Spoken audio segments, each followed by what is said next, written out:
Breaking right now out of New Jersey, a nor'easter slams the Jersey shore for a second day, and the risks are mounting. Floodwaters are creeping into coastal communities. Gusts of 45 to 55 miles per hour, maybe stronger along exposed shorelines, are battering New Jersey's beachfront towns.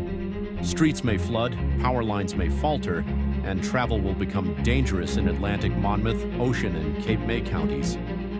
Power outages, closures, disruptions, these are the warnings officials are sending out loud.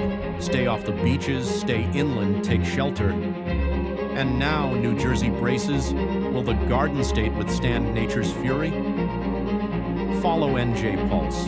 We'll keep your pulse on every storm surge and blackout as they unfold.